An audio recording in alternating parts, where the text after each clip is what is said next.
5 ఏళ్ల తర్వాత బాగి, ఆరు పాప ఇద్దరు ఇంటికి వస్తారని చెప్పి పిల్లలందరూ కూడా ఎంతగానో ఆనందపడిపోతూ ఉంటారు. కృష్ణాష్టమి రోజున సంతోషంగా కృష్ణుడి పాదముద్రలు వేసి డెకరేషన్ చేస్తూ ఉండడంతో రాతడు కూడా పిల్లల దగ్గర నిలబడి ఆ డెకరేషన్ని చూస్తూ ఉంటాడు. ఇదంతా చూస్తున్న మనోహరికి ఒళ్ళు మండిపోతూ ఉంటుంది. మనోహరి, వీళ్ళు ఈ పాదముద్రలు ఎవరి కోసం వేస్తున్నారంటావు అని చెప్పి చెంబ అంటూ ఉంటుంది. మనోహరి పిల్లల దగ్గరకు వచ్చి ఇదంతా ఎవరి కోసం చేస్తున్నారని అడగడంతో మా బుజ్జమ్మ కోసం ఆంటీ అని చెప్పి పిల్లలు అంటూ ఉంటారు. మా బుజ్జమ్మ మిస్సమ్మ ఇంటికి వస్తారు కదా, వాళ్ళ కోసమే ఈ పాదముద్రలు వేస్తున్నాము అని పిల్లలు అనడంతో మనోహరి కోపంతో రగిలిపోతూ ఉంటుంది. చెంబ మెల్లిగా మనోహరి చెవిలో, చూసావా మనోహరి, వాళ్ళ ఇంటికి దూరం అయ్యి 5 ఏళ్ళు అవుతుంది, అయినా సరే ప్రతి సంవత్సరం వాళ్ళు ఏదో ఒక పండగకి వస్తారని చెప్పి ప్రతి పండగని వీళ్ళు ఇలాగే సెలబ్రేట్ చేసుకుంటూ ఎదురు చూస్తున్నారు.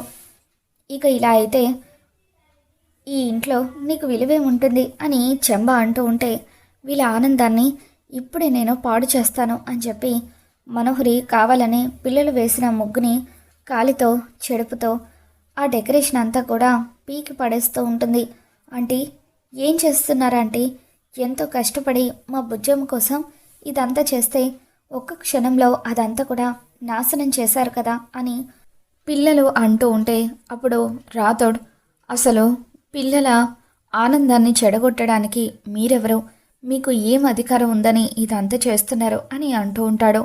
రాథోడ్ అని అరుస్తూ అమర్ ఇంట్లో నుండి బయటకు వస్తూ ఉంటాడు. ఇక దాంతో, సార్, మనోహరి మేడం చూడండి సార్ అని రాథోడ్ అంటూ ఉంటే అప్పుడు పిల్లలు, డాడ్, బుజ్జమ్మ, మిస్సమ్మ వస్తారని ఎంతో ఆనందంగా ఇదంతా డెకరేట్ చేస్తే మనోహరి ఆంటీ మొత్తం కూడా పాడు చేసింది డాడీ అని పిల్లలు అమర్కి చెబుతూ ఉంటారు. ఇక దాంతో అమర్ షటప్ అని గట్టిగా అరుస్తూ వాళ్ళ పేర్లు ఈ ఇంట్లో వినిపించకూడదని, వాళ్ళని తలుచుకోకూడదని మీకు ఎన్నిసార్లు చెప్పాను, వెళ్ళిపోయిన వాళ్ళ గురించి మనం పట్టించుకోవాల్సిన అవసరం లేదు, తలుచుకోవాల్సిన అవసరం లేదు అని చెప్పి బాగి పైన, ఆరో పాప పైన అమర్ కోపంతో రగిలిపోతూ ఉండడంతో మనోహరి ఎంతగానో ఆనందపడిపోతూ ఉంటుంది. ఎస్, అమర్ ఆ బాగిని, ఆరుని ద్వేషించడం మొదలుపెట్టాడు.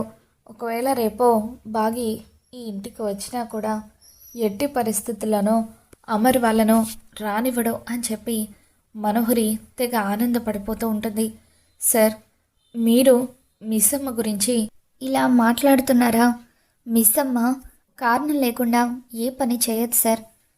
నా చెల్లెలో దేవత, దయచేసి అటువంటి దేవతను అపార్థం చేసుకోకండి అని రాథోడ్ అంటూ ఉంటాడు. ఇక దాంతో అమర్, రాథోడ్, ఇప్పుడే చెప్పాను కదా తన గురించి ఎవరు కూడా మాట్లాడొద్దని, నిజంగా అంతటి పరిస్థితులే ఉంటే నాతో ఒక్క మాట చెప్పి వెళ్ళాలి, కారణం ఏంటో చెప్తే నేను దగ్గరుండి తనని దూరంగా పంపించేసేవాడిని కదా, ఇలా ఒక్క మాట కూడా చెప్పకుండా వెళ్ళిపోయిన వాళ్ళ గురించి ఆలోచించాల్సిన అవసరం నాకు కూడా లేదు, నువ్వు కూడా ఇంకెప్పుడు వాళ్ళ టాపిక్ నా దగ్గర తీసుకురాక రాతోడని చెప్పి అమర్ మండిపడుతూ ఉంటాడు.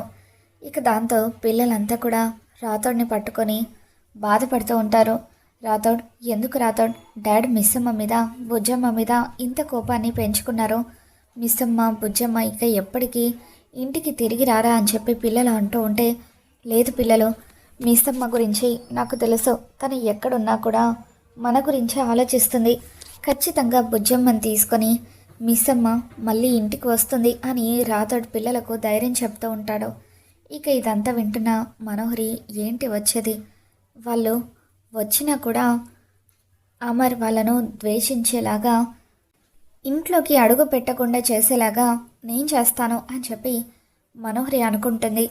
మరోవైపు ఆరు పాప ఆశ్రమంలో కృష్ణుడి గెటప్ వేసుకొని పిల్లలందరితో కలిసి సరదాగా కోలాటం ఆడుతూ ఉంటే బాగి చాలా ఆనందపడిపోతూ ఉంటుంది. ఇప్పుడు ఆరు పాప తన అక్కయ్యలో అన్నయ్యలతో కలిసి ఉంటే ఇల్లంతా కూడా పిల్లల అల్లరి కేకలతో సందడి సందడిగా ఉండేది. నలుగురు ఆరుని కింద పెట్టకుండా చూసుకునేవారు అని చెప్పి బాగి చాలా బాధపడిపోతూ ఉంటుంది. అమ్మో, ఆనంద్, ఆకాష్, అంజు, ఆయన, రాథోడ్, నాన్న వీళ్ళంతా ఎలా ఉన్నారో ఏంటో అని బాగి లోపల చాలా బాధపడిపోతూ ఉంటుంది. మరోవైపు రామ్మూర్తి బాగి ఆరుల ఫోటోలను చూసి బాధపడిపోతూ ఉంటాడు. మంగళ రామ్మూర్తి వైపు చూస్తూ, ఏమయ్యా, ఎన్ని రోజులు ఇలా నీ కూతుర్ల కోసం బాధపడతావో? ఒక కూతురేమో చనిపోయింది, ఇంకో కూతురేమో చెప్పా పెట్టకుండా పసిపాపను తీసుకుని ఇంట్లో నుండి వెళ్ళిపోయింది. అటువంటి వాళ్ళ గురించి నువ్వెందుకయ్యా ఈ వయసులో బాధపడడం అని మంగళ అంటూ ఉంటే, అప్పుడు రామ్మూర్తి, వాళ్ళిద్దరూ నా ప్రపంచమే. నా చిన్న కూతురి కడుపున మళ్ళీ పసిపాపగా పుట్టిన ఆరుని ఎత్తుకొని ఆడించాలని ఎంతో కలలు కన్నాను. కానీ నా కూతురు నాకు కూడా చెప్పకుండా పాపను తీసుకుని ఎక్కడికో దూరంగా వెళ్ళిపోయింది. నా కూతురు ఎందుకు వెళ్ళిపోయిందో తెలీదు. ఆ కారణం తెలిసే వరకు నా ఊపిరి ఆగిపోదు. ఖచ్చితంగా మళ్ళీ నా కూతురు నా దగ్గరికి వస్తుందని నేను నమ్ముతున్నాను. ఆఖరి నిమిషం వరకు కూడా వాళ్ళ కోసం నేను ఎదురు చూస్తూనే ఉంటాను అని చెప్పి రామ్మూర్తి అంటూ ఉంటాడు. దాంతో మంగళ, ఈ ముసలోడు చిన్న కూతురు వచ్చే వరకు చావనని అంటున్నాడు. ఈ ముసలోడికి సేవలు చేయలేక నేను చచ్చిపోతున్నాను అని చెప్పి, అసలు ఆ బాగి ఆరుని తీసుకొని ఎందుకు వెళ్ళిపోయిందో, ఎక్కడికి వెళ్ళిపోయిందో ఏమీ అర్థం కావడం లేదు. ఇదంతా కూడా ఖచ్చితంగా ఆ మనోహరి పనే అయి ఉంటుంది. ఎలాగైనా సరే బాగి వెళ్ళిపోవడానికి కారణం ఏంటో తెలుసుకొని ఆ మనోహరిని బ్లాక్మెయిల్ చేస్తే కొంత డబ్బు లాగొచ్చు. అప్పుడు నేను కొద్ది రోజులు హాయిగా బతకొచ్చు అని మంగళ అనుకుంటుంది. మరోవైపు అరకు ఆశ్రమంలో ఉన్న సరస్వతి వార్డెన్ దగ్గరికి కొంతమంది వస్తారు. మేడం, మీతో ఒక విషయం మాట్లాడాలని అనుకుంటున్నాము. ఇక్కడ ఆశ్రమంలో టోటల్గా 20 మెంబర్స్ స్టూడెంట్స్ ఉన్నారు కదా, వీళ్ళందరినీ కూడా హైదరాబాద్ షిఫ్ట్ చేద్దామని అనుకుంటున్నాము. హైదరాబాద్ షిఫ్ట్ చేస్తే వీళ్ళ చదువుకి కావాల్సినవన్నీ కూడా మేమే దగ్గరుండి చూసుకుంటాము.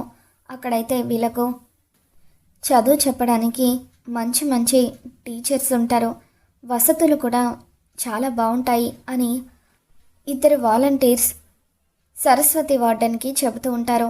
అక్కడైతే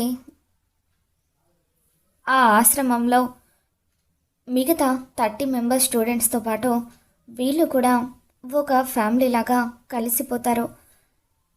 ఈ స్టూడెంట్స్ అందరికీ కూడా ఫారెన్ నుండి ఫండ్స్ వస్తాయి. ఆ ఫండ్స్తో వీళ్ళు హ్యాపీగా అక్కడ చదువుకొని చదువు పూర్తయిన తర్వాత పెద్ద పెద్ద కంపెనీలో ఉద్యోగాలు కూడా తెచ్చుకోవచ్చు అని చెప్పి ఆ వాలంటీర్స్ ఇద్దరు కూడా సరస్వతి వార్డెన్కి చెప్పడంతో సరస్వతి వార్డెన్ బాగీ గురించి ఆలోచిస్తుంది. హైదరాబాద్ షిఫ్ట్ అయితే అయినా అక్కడ బాగీ మేడం అమర్ సార్కి దగ్గర అవుతారు. ఆ కుటుంబం ఒకటవుతుంది. వాళ్ళ కోసమైనా ఆశ్రమాన్ని షిఫ్ట్ చేయడానికి ఒప్పుకోవాలి అని, సరే అండి, నేను ఒప్పుకుంటున్నాను, రేపే మేము ఇక్కడున్న ఆశ్రమాన్ని షిఫ్ట్ చేసి హైదరాబాద్కి వచ్చేస్తాము అని సరస్వతి వార్డెన్ అంటూ ఉంటారు. తర్వాత బాగీని పిలిచి, బాగీ, నీతో ఒక విషయం చెప్పాలమ్మా. ఇందాక ఇద్దరు వాలంటీర్స్ వచ్చారు. ఆశ్రమాన్ని హైదరాబాద్కి షిఫ్ట్ చేస్తే పిల్లలందరికీ మంచి ఎడ్యుకేషన్తో పాటు వస్తువులు లభిస్తాయని వాళ్ళు చెప్పారమ్మా. ఫారిన్ నుండి ఫండ్స్ వస్తాయట, పిల్లల లైఫ్ బాగుంటుంది. అందుకే బాగా ఆలోచించాక హైదరాబాద్ షిఫ్ట్ అవుదామని అనుకుంటున్నాను. నువ్వేమంటావమ్మా, నీకు ఓకే కదా అని అంటూ ఉంటే, నాకు ఓకే మేడం, ఎటువంటి అభ్యంతరం లేదు. కాకపోతే హైదరాబాద్కి వెళ్తే ఎప్పుడైనా ఆయన పిల్లలు నన్ను ఆరుని చూస్తారేమో అన్న భయం. కానీ ఎలాగో నేను ఆశ్రమం దాటి బయటకు వెళ్ళను కాబట్టి ఎవరు కూడా నన్ను చూసే అవకాశం లేదు. ఆరు పాపను చూసినా కూడా వాళ్ళెవరూ గుర్తుపట్టరు. పిల్లలకు మంచి జరుగుతుందంటే నాకు అంతకంటే కావాల్సింది ఏముంది మేడం. పిల్లల కోసమైనా హైదరాబాద్కి మనం షిఫ్ట్ అవుదాము అని బాగి అంటూ ఉంటుంది. హైదరాబాద్ వెళ్ళిన తర్వాతైనా బాగి మనసు మారుతుందేమో, అమరేంద్రకు దగ్గర అవ్వాలని కోరుకుంటుందేమో చూద్దామని సరస్వతి వార్డెన్ అనుకుంటారు. తర్వాత రోజు ఉదయాన్నే పిల్లలు బాగి, ఆరు వీళ్ళంతా కూడా హైదరాబాద్ షిఫ్ట్ అయిపోతారు. ఆరు బాగితో, అమ్మ నాకు హైదరాబాద్ కూడా చాలా బాగా నచ్చిందమ్మా. ఎందుకో తెలియదు, నాకు చిన్నప్పటి నుండి ఇక్కడే పుట్టి పెరిగానని ఫీలింగ్ కలుగుతుంది. ఎందుకమ్మా నాకు అలా అనిపిస్తుంది? మన వాళ్ళెవరైనా హైదరాబాద్లో ఉన్నారా అని చెప్పి ఆరు అంటూ ఉంటుంది. ఇక దాంతో బాగి మనసులో, మీ నాన్న, అక్కయ్యలు, అన్నయ్యలు, తాతయ్య అందరూ ఇక్కడే ఉన్నారమ్మా, అందుకే నీ మనసుకు అలా అనిపిస్తుంది అని చెప్పి బాగి లోపల బాధపడిపోతూ ఉంటుంది. చెప్పమ్మా, మన వాళ్ళెవరైనా హైదరాబాద్లో ఉన్నారా అని అంటూ ఉంటే, లేదమ్మా ఎవరూ లేరు, ఉంటే నేనే చెప్పేదాన్ని కదా అని బాగి అంటూ ఉంటుంది. ఇక ఒకరోజు ఆరు పాప ఆడుకుంటూ రోడ్డు మీదకు వస్తుంది. ఇక అప్పుడే అమర్ అటువైపుగా కారులో వస్తూ ఉంటాడు. ఆరు ఆడుకుంటూ కింద పడిపోవడంతో అమర్ సడన్గా కార్ బ్రేక్ వేసి కింద పడిపోయిన ఆరు దగ్గరికి వస్తాడు. పాప నీకేం కాలేదు కదా అని అమర్ అంటూ ఉంటాడు. ఏం కాలేదండి అని అంటూ ఉంటే, మోకాలికి చూడు ఎంత పెద్ద దెబ్బ తగిలిందో, అలా అంత పెద్ద దెబ్బ తగిలినా ఏం తగలలేదంటావేంటమ్మా అని అంటూ ఉంటే, ఇది చిన్న దెబ్బే కదండి, తగ్గిపోతుందిలేండి అని అంటూ ఉంటే, ఆరు మాటలే అమర్కి గుర్తొస్తూ ఉంటాయి. ఆ పాప మాట్లాడుతూ ఉంటే అచ్చం ఆరు మాట్లాడినట్టుగా తనకి అనిపిస్తూ ఉంటుంది. సార్, పాప ఎంత ముద్దుగా మాట్లాడుతుందో కదా సార్. పాపను చూస్తూ ఉంటే మన ఆరు మేడం ఇలాగే మాట్లాడేవారు కదా అనిపిస్తుంది అని రాతోడు అంటూ ఉంటాడు. పాప, మా ఇల్లు దగ్గరలోనే ఉంది, నీకు ఫస్ట్ ఎయిడ్ చేసి నువ్వు ఎక్కడికి వెళ్ళాలో అక్కడ నిన్ను డ్రాప్ చేస్తాను అని చెప్పి అమర్ అంటూ ఉంటాడు. దాంతో పర్వాలేదండి అని ఆరు అంటూ ఉంటే, ఏం కాదులే పాప, మా ఇల్లు పక్కనే అని అమర్ ఆరు పాపని తీసుకొని ఇంటికి వస్తాడు. ఇక అప్పుడు ఆరు పాపకి తనే ఫస్ట్ ఎయిడ్ చేస్తూ ఉంటాడు.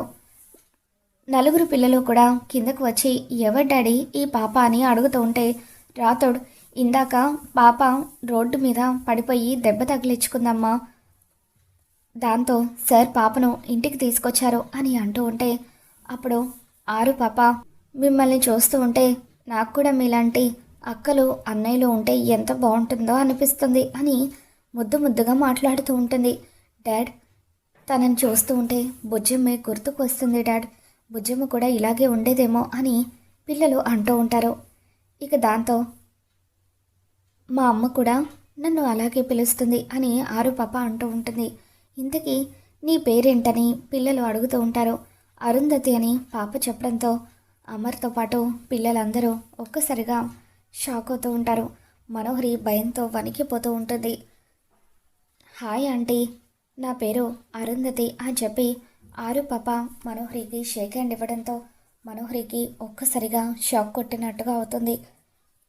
అదే స్పర్శ, దీనికి చిన్నప్పుడు హారతి ఇచ్చేటప్పుడు ఎటువంటి ఫీలింగ్ అయితే కలిగిందో ఇప్పుడు కూడా పాపకు షేక్ హ్యాండ్ ఇస్తున్నప్పుడు ఇటువంటి ఫీలింగే కలిగింది. అంటే ఆ బాగి పాపను తీసుకొని ఈ ఊరికి వచ్చేసిందనమాట. ఈ పాపను వీళ్ళు గుర్తుపడితే అప్పుడు ఆ బాగిని వెతుక్కుంటూ ఈ పిల్లలు వెళ్ళి తీసుకొచ్చే ప్రమాదం ఉంది అని చెప్పి మనోహరి టెన్షన్ పడిపోతూ ఉంటుంది. మీ అమ్మ పేరేంటి అని పిల్లలు అంటూ ఉంటే బాగి అని ఆరు పాప చెప్తూ ఉంటుంది. ఇక దాంతో అమర్ ఒక్కసారిగా షాక్ అవుతాడు. డాడ్, ఈ పాప మన బుజ్జమ్మే డాడ్, త్వరగా వెళ్ళి మిస్సమ్మను తీసుకొచ్చేద్దాం పదండి డాడ్ అని అంటూ ఉంటే, అవును సార్, వెళ్ళి మిస్సమ్మను కలిసి ఎందుకు చెప్పకుండా ఇంట్లో నుండి వెళ్ళిపోయారో తెలుసుకుందాం అని రాతోడు అంటూ ఉంటాడు. పాప, మీ అమ్మగారు ఎక్కడున్నారు అని అంటూ ఉంటే, ఇక్కడ కొత్తగా మదర్ తెరిసా ఆశ్రమాన్ని పెట్టారు కదా, నేను అమ్మ ఇద్దరం కూడా అదే ఆశ్రమంలో ఉంటాము, నిన్ననే అరకు నుండి హైదరాబాద్కి వచ్చాము అని పాప అంటూ ఉంటుంది. సార్, ఇంకా ఆలోచిస్తున్నారేంటి సార్, పదండి సార్, త్వరగా వెళ్ళి మిస్ అమ్మను తీసుకొచ్చేద్దాం అని రాతోడు అంటూ ఉంటాడు. మరి రాబోతున్న ఎపిసోడ్లో ఏం జరగబోతుందో మళ్ళీ మన ఛానల్లో తెలుసుకుందాం. ఈ వీడియో మీకు నచ్చినట్లయితే తప్పకుండా లైక్ చేయండి.